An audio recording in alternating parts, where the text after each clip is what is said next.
Multilac. Colour the world Sri Lankan. අපිට දැනගන්නට ලැබුණා ගෑස් බෙදා හැරීම తాවකාලිකව නතර කරනවා කිය. ප්‍රධාන හේතුව හැටියට දන්වලා තියෙන්නේ ඊතයිල් මැකැප්ටින් වල ප්‍රමාණවත් අඩංගු වීමක් මේ ගෑස් වල නොමැති බැවින් සිලින්ඩර් වල නොමැති බැවින් ඒ අඩුපාඩුව මගහරවා ගන්නට නිවැරදි කර ගන්නටයි මේ බෙදා හැරීම නතර කරේ කියන කාරණාව. මිත්‍රවරුනි ඔබ සියලු දෙනාම දන්නවා අද රටේ ක්‍රියාත්මක වෙන ලොකුම ඛේදවාචකය ජනතාව ඇන්දවීම. ජනතාව රැවටීම. මේ ගෑස් පිපිරීම් පිළිබඳව පැහැදිලි සත්‍යය මොකක්ද? වෙළඳ පොලේ 72% ප්‍රමණ සැපයුම ලබා දෙන්නේ ලිට්‍රෝ ගෑස් ආයතනය. දැන් 72% සැපයුම ලබා දෙන ලිට්‍රෝ ගෑස් ආයතනයට ඔක්තෝබර් 28 සිට නොවැම්බර් 12 දක්වා ඒ කාලය තුල ගැටලුවක් නිර්මාණය වුණා ප්‍රමාණවත් ගෑස් සැපයීම කරන්නට බැරිවීම තුල. දැන් වෙළඳ පොලේ 72% සපයන්නේ ලිට්‍රෝ. එතකොට ලිට්‍රෝ ගෑස් එකට බැරි වුණා ප්‍රමාණවත් සැපයුමක් ඉල්ලුමට සාපේක්ෂව ලබා දෙන්න. ඒකට ප්‍රධානතම හේතුව තමයි ඒ ලිට්‍රෝ ගෑස් සමාගම ගනුදෙනු කරන්නේ ස්ටෑන්ඩඩ් චාටර්ඩ් බැංකුවත් එක්ක. ඒ සමාගමේ ණයවර ලිපි පිළිබඳ ප්‍රශ්නයක් නිර්මාණය වුණා රටේ තිබෙන විදේශ සංචිත අර්බුදය නිසා. ඒ වගේම ඒ නොවැම්බර් 12-14 ඒ කාලවකවානු තුල තමයි ඊළඟ ගෑස් නැවත් ලැබෙන්නට තිබුණේ. මේ නිසා මොකක්ද ඒගොල්ලෝ ගත්ත තීන්දුව? දැන් ලිට්‍රෝ කොම්පැනියට තියෙනවා ගෑස් සමාගමට තියෙනවා පිරවුම් මධ්‍යස්ථානයක්. ෆිලිං ප්ලාන්ට් එකක්. ඒක තියෙන්නේ කෙරවල පිටියේ. මේ ගෑස් හිඟතාවය තුල මේගොල්ලෝ ගත්ත මෙන්න මෙහෙම තීන්දුවක්. දැන් සාමාන්‍යයෙන් මේ ගෑස් සිලින්ඩර් යම් කිසි තත්ත්ව පරීක්ෂාවකට ලක් වෙනවා. කාන්දු වීම වැළැක්වීමේ ක්‍රමවේදයක් හරහා මේ සිලින්ඩර් පරීක්ෂා කරනවා. මේවා චෙක් කරනවා. ඒකට කියන්නේ ලීක් ඩිටෙක්ෂන් සිස්ටම් කියලා. අර වෙළඳ පොලේ ඉල්ලුමට සැපයුම ලබා දෙන්නට බැරි වුණු පීඩනකාරී තත්ත්වය තුල මොකද්ද ලිට්‍රෝ කොම්පැනිය කරේ? අර කාන්දු වීම වැළැක්වීමේ ක්‍රමවේදයේ පරීක්ෂණ සියල්ලක්ම නතර කරලා ඒ පරීක්ෂණය පවත්වන්න නැතුව ගෑස් ටික මුදවා හැරියා සිලින්ඩර් ටික මුදවා හැරියා පාරිභෝගිකයින්ට වෙළඳ පොළට. දැන් මේක ගැන කවුරුත් කතා කරන්නේ නැහැ. ඇයි? ඇන්දවීම, රැවටීම, ජනතාව මංමුලා කිරීම. මේක ඉතින් ආපු දවසේ ඉඳලම කරේ. බොරුව, වංචාව, දූෂණය, හොරකම, මුසාව, මුලාව, ඇන්දවීම.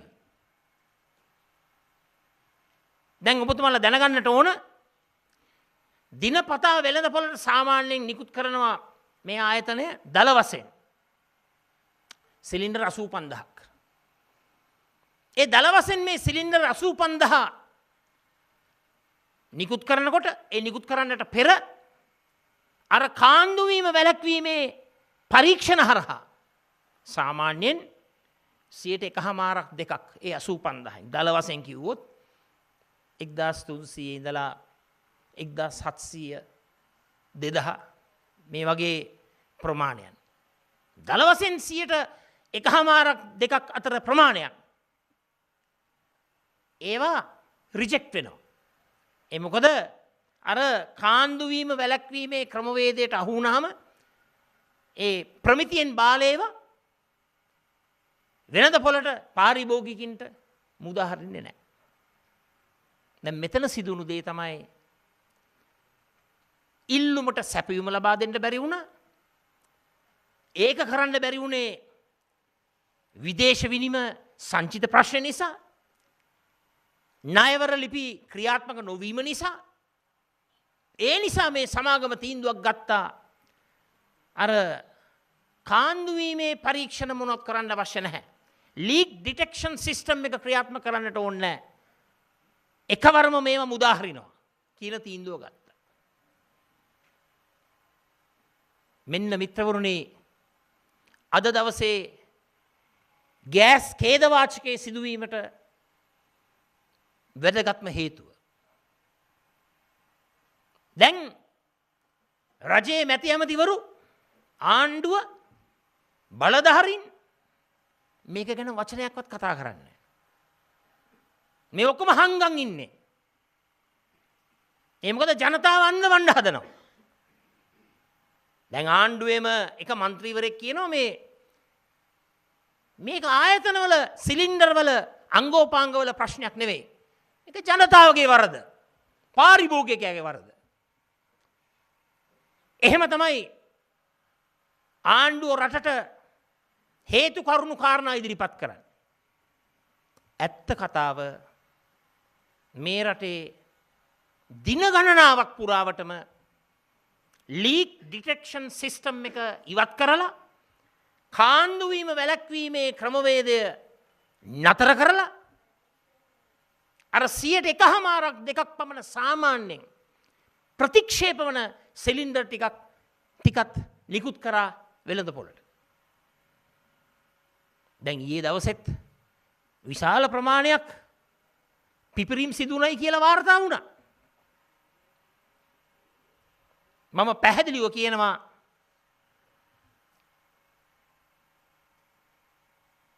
මේ ආයතනය මේකට වග කියන්නට ඕන. මේ ආයතනය කාටද අයිති? මේ ආයතනයේ 100% අයිති ශ්‍රී ලංකා රක්ෂණ සමාගමට. ශ්‍රී ලංකා ඉන්ෂුරන්ස් කෝපරේෂන්. රක්ෂණ සමාගම අයිති මහා භාණ්ඩාගාරයට, මුදල් අමාත්‍යාංශය. එහෙනම් රජය වග කියන්නට ඕන. කවුද මේ ලීක් ඩිටෙක්ෂන් සිස්ටම් එක අවශ්‍ය නැtei කියලා කිව්වේ? කාගේ බලපෑමද? කවුද එහෙම නියෝගයක් ලබා දුන්නේ? මේ වගේ බාල සිලින්ඩර් වෙළඳ පොළට නිකුත් වීම තුල නිකමටවත් හිතුවේ නැද්ද රටේ ජනතාවගේ ජීවිත අනතුරට ලක් වෙයි කියලා?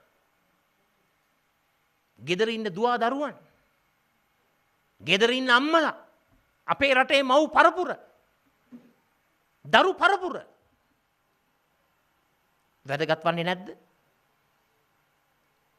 ඒ අයගේ ජීවිත මේ ආකාරයෙන් අනතුරට ලක් කරලා ඉල්ලුමට සැපයුම ලබා දීලා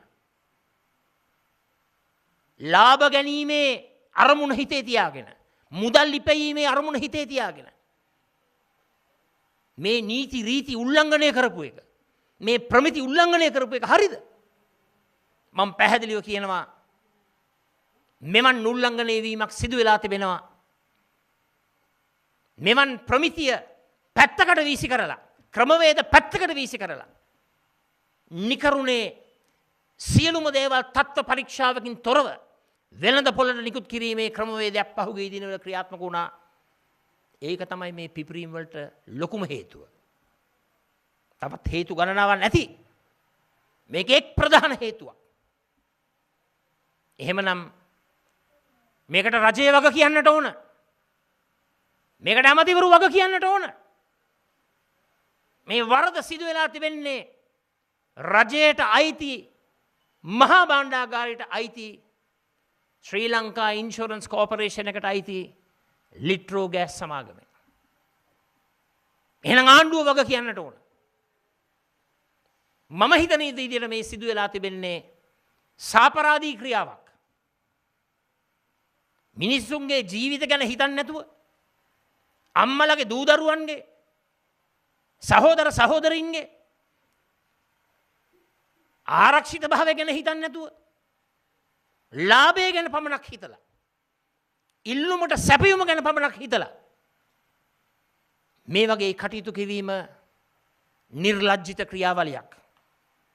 එපමණක් නොවේ මං අහන්න කැමති වර්තමාන ආණ්ඩුවෙන් මේ වගේ දේවල් කරලද රටේ ජාතික ආරක්ෂාව තහවුරු කරන්නේ.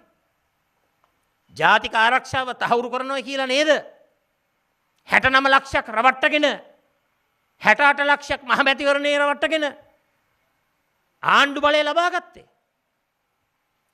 3න් 2ක් ඕනේ කිව්වා නේද 20 හරහා රට හදන්න. මෙහෙමද රට හදන්නේ. ප්‍රමිතියෙන් තොර සිලින්ඩර් වෙළඳ පොළට නිකුත් කිරීම සිදු වෙනකොට අහක බලාගෙන කටයුතු කිරීමද ජාතික ආරක්ෂාව සුරකීම කියන්නේ. මම පැහැදිලි ඉල්ලීමක් කරනවා මේ කාරණාව පිළිබඳව විනිවිද භාවයෙන් යුක්ත වූ පරීක්ෂණයක් අවශ්‍යයි. ඒ පරීක්ෂණයෙන් පැහැදිලිවම මේ සාපරාධී ක්‍රියාව කරපු ඒ පුද්ගලින්ට නීතිය හමුවේ දැඩි දඬුවම් ලබා දෙන්නට ඕන. එසේ සිදුවිය යුතුමයි. හිතක් පපුවක් තියෙන කුමන හෝ පුද්ගලයෙක්වත් හිතන්නේ නැහැ අනේ මට මේ ලාභය අහිමි වෙනවා. මට මේ ඉල්ලන ගාන දෙන්න බැරි වෙනවා.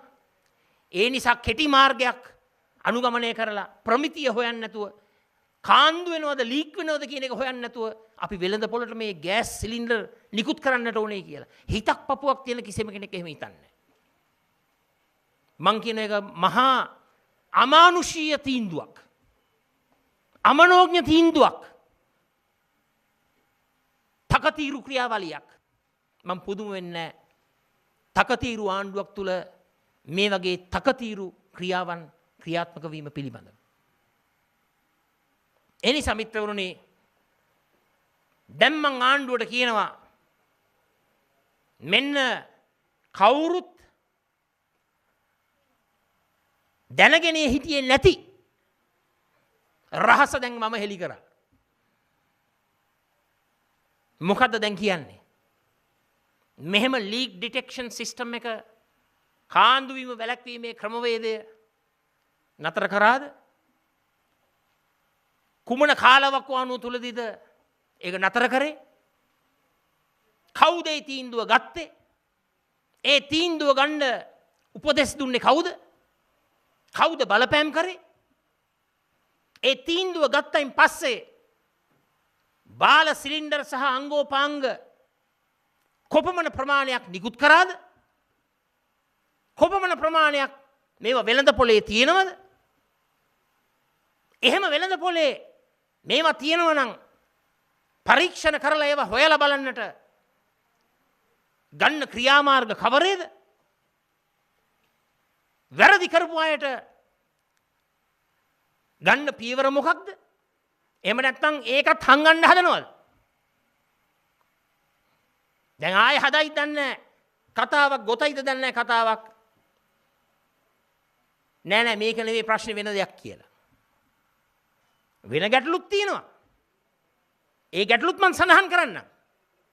නමුත් ඒ ගැටලු වලට අමතරව මම දකින විදිහට මට ලැබුණු තොරතුරු වලට අනුව මේක තමයි ලොකුම බරපතලම ප්‍රශ්නය.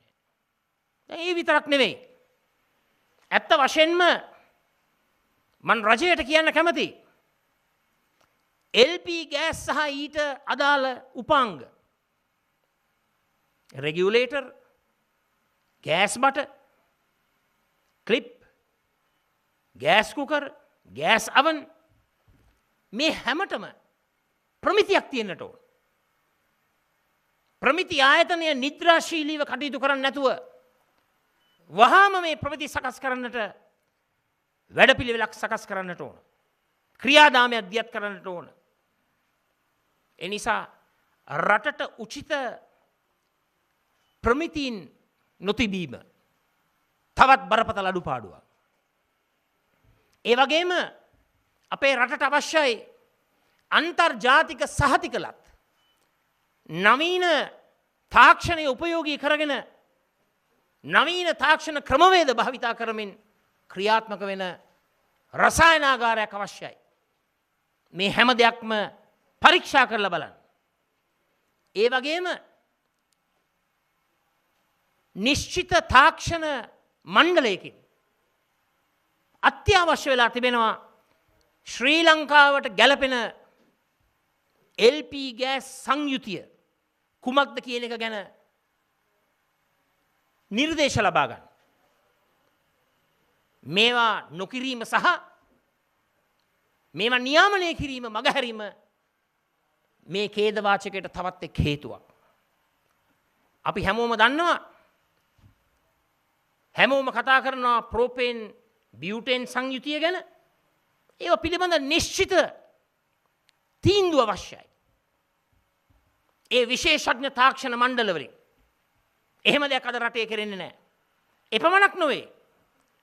පැන්ටේන්, සල්ෆර්, ඒ වගේම ඊතයිල් මොකැප්ටින්. දැන් ඊතයිල් මොකැප්ටින් තමයි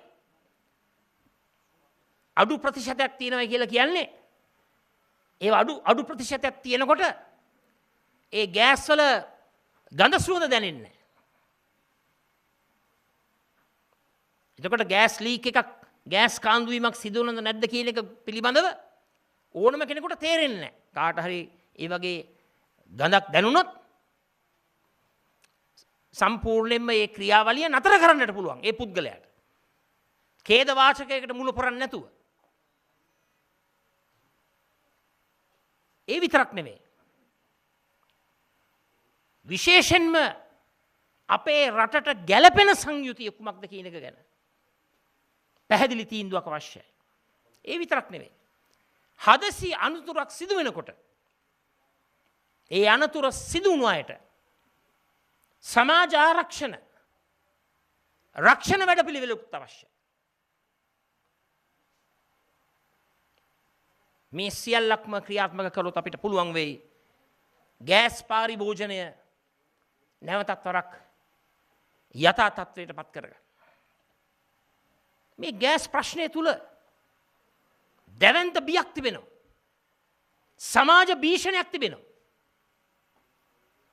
මේ සියල්ලටම හේතුව කෑදරකම සහ අධික ලාභය නේද? ජනතා ජීවිතවලට වටිනාකමක් ලබා නොදීම නේද? මිනිස් ජීවිත ගැන හිතුවේ නැහැ.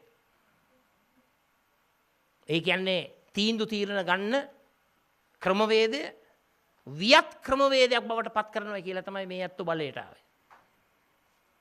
ප්‍රමිතියෙන් ඉහළ තීන්දුව තීරණ. සදාචාර සම්පන්න තීන්දුව තීරණ. නමුත් අද පේන්න තියෙන්නේ මොකක්ද? ප්‍රමිතියෙන් බාල ජනතාව විනාශ කරන ජනතාවගේ ජීවිත විනාශ කරන සමාජ බියක් සමාජ භීෂණයක් ඇති කිරීමේ තීන්දුව තීරණ තමයි අපිට දකින්නට ලැබෙන්නේ මේ වියත් ආණ්ඩුවෙන්. ඒ නිසා මම ආණ්ඩුවට කියනවා මේ ගෑස් ඛේදවාචක ඉදිරියේ අඳුරේ අතපත ගන්න යන්න එපා. විවිධ නාට්‍ය රංගපාන්න යන්න එපා. හත්වෙනි මණ්ඩලයේ රංගපෑම් දියත් කරන්නට උත්සාහ කරන්න එපා. කරුණා කරලා මධ්‍යස්තව විනිවිද භාවයෙන් යුක්තව කිසිම දෙයක් දේශපාලනීකරණයට ලක් නොකොට මේ ගැටලුව පිළිබඳව ස්වාධීන අපක්ෂපාතී පරීක්ෂණයක් පවත්වලා මේ ප්‍රමිතියෙන් තොර සිලින්ඩර් නිකුත් කිරීමේ සාපරාධී ක්‍රියාවට වගකිවිය යුතු සියලුම දෙනා නීතිය හමුවට ගෙනෙන්නට කටයුතු කරන්නයි කියලා මම යෝජනා කරනවා. The News Reporter වාරණයෙන් තොර අපක්ෂපාතී වාර්තාකරණය. Multilac, Colour the World Sri Lankan.